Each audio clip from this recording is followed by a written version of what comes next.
Mateus capítulo 21, versículos 23 a 32. Jesus chegou ao templo e, quando já estava ensinando, alguns chefes dos sacerdotes e alguns líderes judeus chegaram perto dele e perguntaram: com que autoridade você faz essas coisas? Quem lhe deu essa autoridade? Jesus respondeu: eu também vou fazer uma pergunta a vocês. Se me derem a resposta certa, eu direi com que autoridade faço essas coisas. Respondam: quem deu autoridade a João para batizar? Foi Deus ou foram as pessoas? Aí eles começaram a dizer uns aos outros: se dissermos que foi Deus, ele vai perguntar: então por que vocês não creram em João? Mas se dissermos que foram pessoas, temos medo do que o povo pode fazer, pois todos acham que João era profeta. Por isso responderam: não sabemos. Então eu também não digo com que autoridade faço essas coisas, disse Jesus. Jesus continuou: e o que é que vocês acham disso? Certo homem tinha 2 filhos. Ele foi falar com o mais velho e disse: filho, hoje você vai trabalhar na minha plantação de uvas. Ele respondeu: eu não quero ir. Mas depois mudou de ideia e foi. O pai foi e deu ao outro filho a mesma ordem. E este disse: sim, senhor, mas depois não foi. Qual deles fez o que o pai queria? Perguntou Jesus, e eles responderam: o filho mais velho. Então Jesus disse a eles: eu afirmo a vocês que isto é verdade. Os cobradores de impostos e as prostitutas estão entrando no reino de Deus antes de vocês. Pois João Batista veio para mostrar a vocês o caminho certo e vocês não creram nele. Mas os cobradores de impostos e as prostitutas creram. Porém, mesmo tendo visto isso, vocês não se arrependeram e não creram nele. O texto que nós acabamos de ler traz o encontro de Jesus dentro do templo com líderes religiosos. O texto fala aí a respeito de chefes dos sacerdotes e líderes dos judeus. E é importante que a gente perceba que Jesus era um tipo de outsider, ou seja, um sujeito fora do padrão, um não religioso para o padrão da religião de Israel. Jesus começa o seu ministério, as pessoas começam a ouvi-lo, ele começa a curar as pessoas, a fazer milagres e coisas do tipo, mas ele não era alguém ligado ao templo, ele não era alguém ligado sequer a grupos religiosos como os fariseus ou como outros grupos que já estavam presentes em Israel, sobretudo em torno da capital de Jerusalém, e que eram representantes da religião. Jesus era um sujeito fora do padrão, era, portanto, o que a gente acabou de chamar de um outsider. E ele estava nesse texto ensinando no templo. E o templo, sim, era o centro da religião judaica. E quando ele começa a ensinar no templo, sendo um outsider, sendo alguém fora da religião, ele é questionado por quem, sim, agora era reconhecido como autoridade religiosa. E aí estão os chefes dos sacerdotes. Não eram apenas os sacerdotes que serviam no templo, eram os chefes dos sacerdotes. Na tradução do Almeida aparece como os sumos sacerdotes. Era, digamos assim, o último estágio em termos de autoridade dentro do templo, mas também líderes dos judeus. E aqui nós encontramos uma realidade muito interessante que era comum na época de Jesus e que, por incrível que pareça, também acontece nos nossos dias. A religião, como instituição, como uma forma de compreender a Deus, tem muita dificuldade de lidar com gente como Jesus. A religião não gosta muito de Jesus. E você pode pensar assim: mas pastor, peraí, como é que você está dizendo que a religião não gosta de Jesus, se as igrejas são religiosas? Pois é, nós temos hoje muitas igrejas em que não há lugar mais para Jesus, porque elas já se fecharam na sua compreensão da realidade, já tem uma visão de como deve ser o mundo, de como deve ser a igreja, de como as pessoas devem agir, do que elas devem ou não fazer. E quando aparece alguém como Jesus, falando do reino de Deus, falando da relação do homem com Deus, de maneira diferente daquela que a religião já instituiu, ele é colocado para fora. Ele não serve para muitas igrejas nos nossos dias. O que aqueles religiosos da época de Jesus queriam fazer era colocar Jesus dentro do permitido e do aprovado pela religião. Hoje se usa uma expressão que é muito conhecida nos meios empresariais: queriam colocar Jesus dentro de uma caixinha, né? Ele tem que caber dentro dessa caixinha, não pode sair dela. Ele tem que caber dentro daquilo que nós entendemos de como ele deve ser. E aí nós descobrimos que a religião, na época de Jesus, sempre criava e continua nos nossos dias criando padrões de conduta e padrões de legitimidade para aquelas pessoas que têm que falar a respeito de Deus. E o pior não é só criar padrões, é que a religião tem o hábito de também avaliar as pessoas a partir desses padrões. Então, se você tiver alguém na igreja que faz parte do grupo, que acompanha, que participa da comunidade, mas é meio diferentão, não segue aquele padrão que normalmente a gente coloca como sendo o esperado do grupo, como é que a religião lida com essa pessoa? Toma cuidado com o irmão fulano ali, né? Ele é meio da pá virada, ele é meio diferentão, né? Ele é meio rebelde, ele não obedece tudo que a gente fala, ele não é igual a gente. A religião sempre fez isso, e nesse texto ela tenta fazer isso com Jesus. E aí nós vamos descobrir que aquelas autoridades religiosas questionam Jesus, fazendo uma pergunta muito interessante: com que autoridade você faz essas coisas? É o que eles perguntam para Jesus. Isso aqui é aquilo que hoje em dia a gente chama da famosa carteirada. Sabe o que é a carteirada? Você sabe com quem você está falando? Você sabe quem é que está dizendo para você que você não deve agir assim e deve agir assado?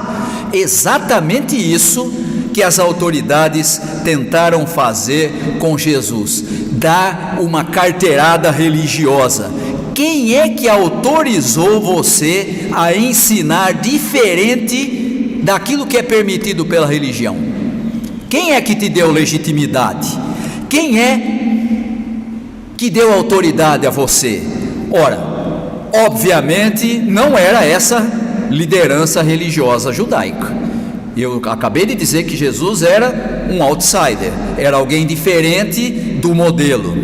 E sabe de uma coisa? Hoje nós temos, por mais incrível que pareça, mais de 2000 anos depois, as igrejas repetindo essa mesma carteirada e falando bobagem em nome de Deus. E por que eu digo isso? Nos nossos dias há os chamados donos da ortodoxia, aqueles que se propõem a policiar quem pensa diferente e quem crê de forma não convencional. O sujeito faz parte do grupo, mas ele não fala que aceita todos os detalhes nos seus mínimos pontos, e aí a gente já coloca um carimbo no sujeito e diz: cuidado com esse sujeito aqui, esse aqui é meio perigoso. esse aqui não é muito dos nossos.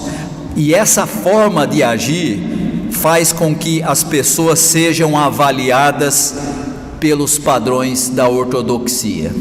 E aí você vai descobrir que nos nossos dias, cada denominação, cada grupo religioso, cada linha teológica tem a sua própria ortodoxia e olha para todos os outros e diz: esse está errado, aquele está errado, aquele está errado, esse não serve, aquele não serve, nós é que somos bons. E depois ficam pensando por que é que a igreja, 2000 anos depois, continua desobedecendo a ordem de Jesus, que disse: pedindo ao Pai, e peço que eles sejam que eles sejam unidos. Não, a gente não quer união não, a gente quer cada um na sua, fica aí na sua, porque você não é igual a mim, a minha maneira de pensar, a minha maneira de crer é melhor do que a sua. Sabe o que é isso? Isso é ortodoxia religiosa, não tem nada a ver com Jesus, mas as igrejas hoje fazem isso com grande frequência. E então, ao ser questionado por esses líderes religiosos, Jesus ensina como é que a gente faz para evitar esse tipo de policiamento religioso. Ele responde a pergunta com outra pergunta. E quando você lê esse texto aqui, a primeira coisa que me vem à cabeça parece que Jesus conhecia um sujeito lá da Grécia, chamado Sócrates. Quando perguntavam para Sócrates: o que é isso? Em vez de ele dizer o que era, ele devolvia com uma nova pergunta. E Jesus faz exatamente a mesma coisa. Ele nos ensina nesse texto a evitar esse tipo de policiamento religioso, respondendo a pergunta com outra pergunta: quem deu autoridade a João Batista? Foi Deus? Ou foram as pessoas? E essa pergunta de Jesus é aquilo que a gente diz no popular, é a famosa sinuca de bico. Não tem como responder.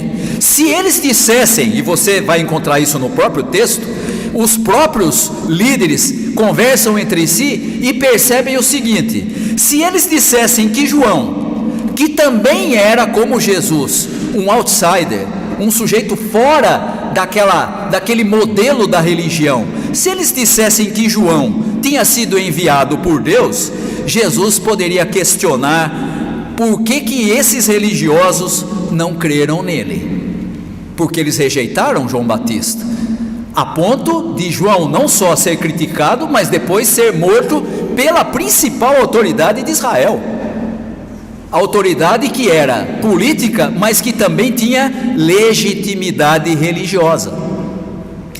Então, não podiam dizer que João Batista tinha vindo de Deus, ficariam em má situação por não terem recebido uma pessoa enviada por Deus, mas que era fora dos padrões da religião.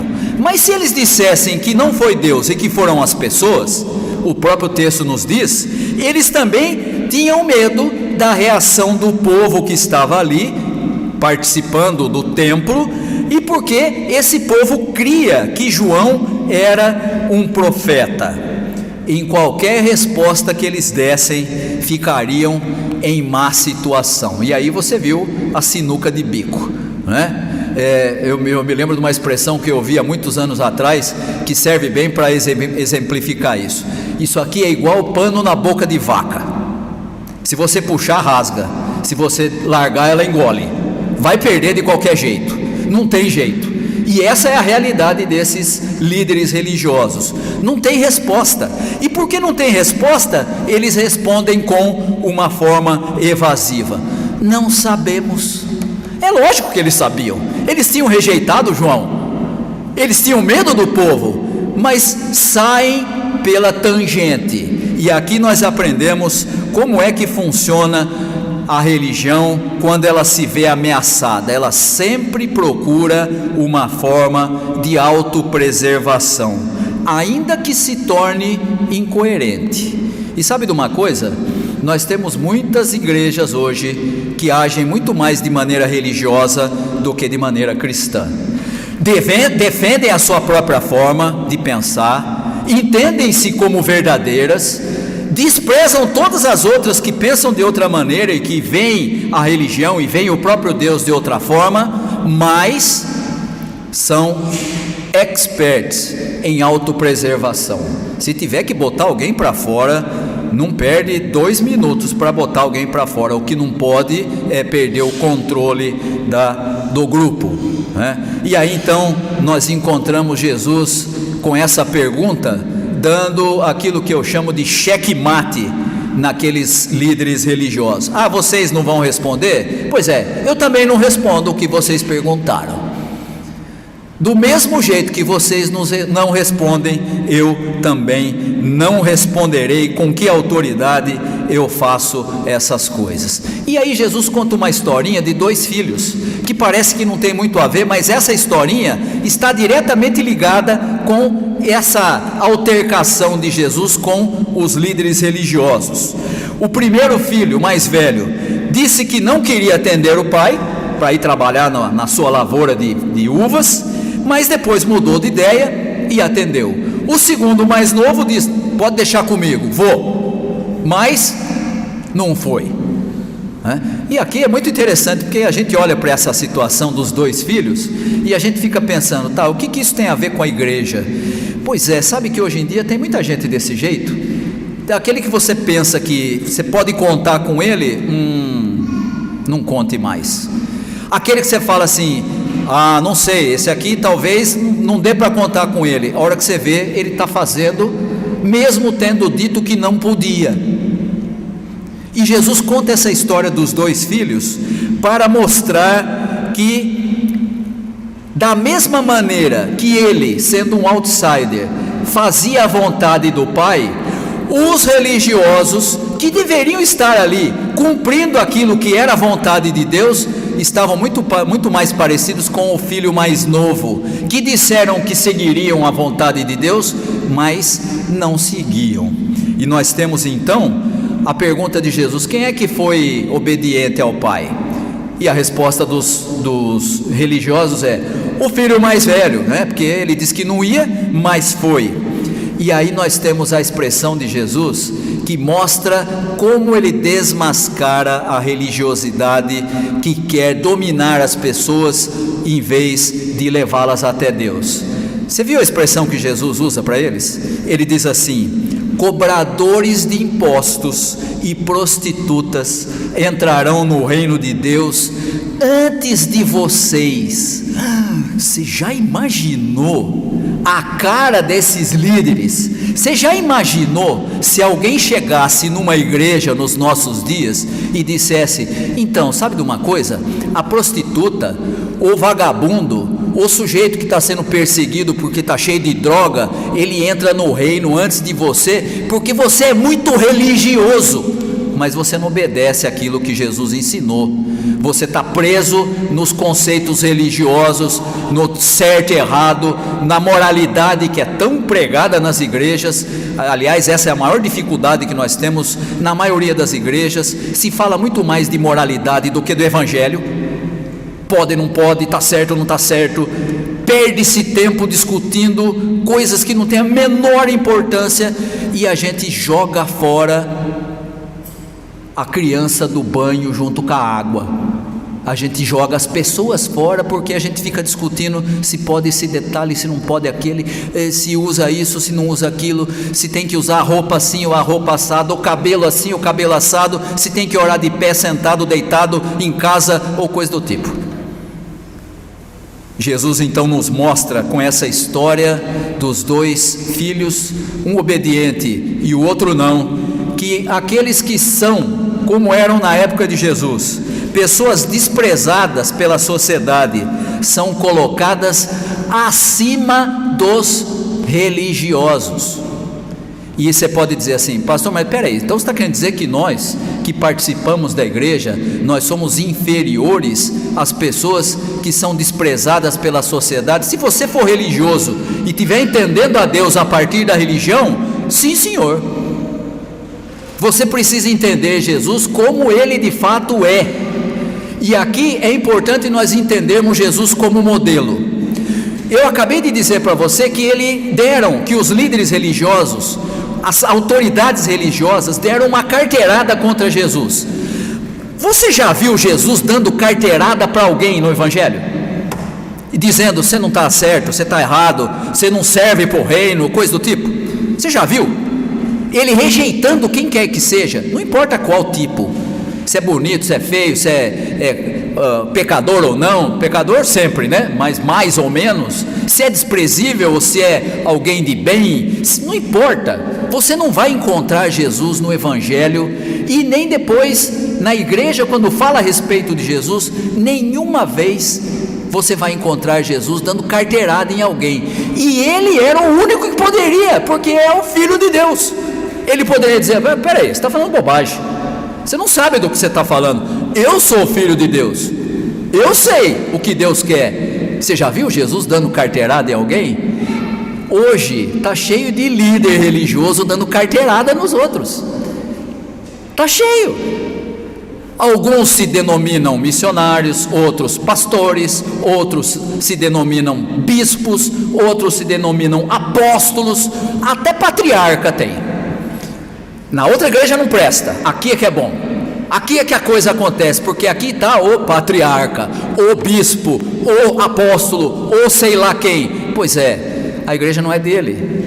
Se realmente for comunidade de fé, o Senhor dessa igreja é Jesus Cristo, e Jesus sempre acolheu as pessoas sem nenhuma distinção. Se Jesus nunca deu carteirada em ninguém, quem é a igreja para dizer: eu não aceito aqui na igreja quem é desse ou daquele tipo? Quem somos nós? Com que autoridade? A de Jesus nós sabemos, a nossa, com que autoridade nós vamos desprezar quem quer que Deus traga para ouvir da sua palavra? Jamais teremos essa condição. O texto termina com Jesus dizendo que João Batista tinha sido rejeitado por aqueles líderes. Eles não receberam João Batista.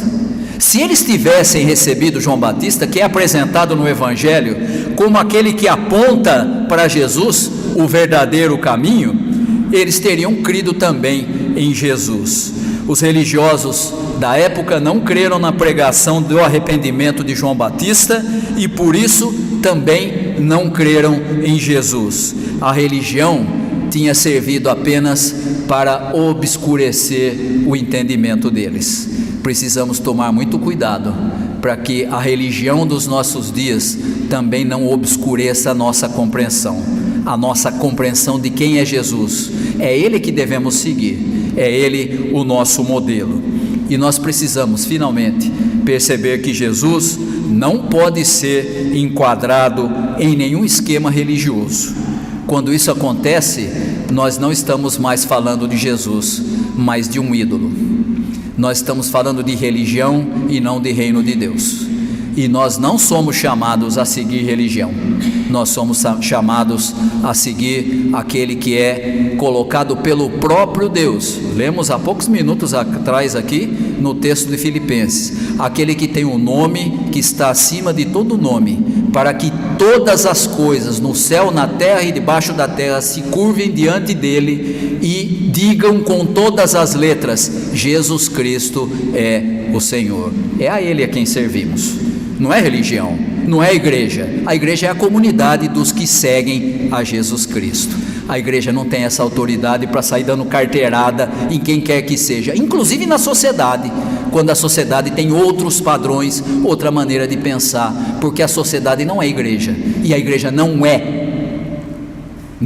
e não pode ser a detentora dos valores a serem impostos à sociedade. Que nós sejamos fiéis àquilo que aprendemos com Jesus. Isso é que Ele espera de nós, isso é que nós devemos fazer. Que Deus nos abençoe. Amém.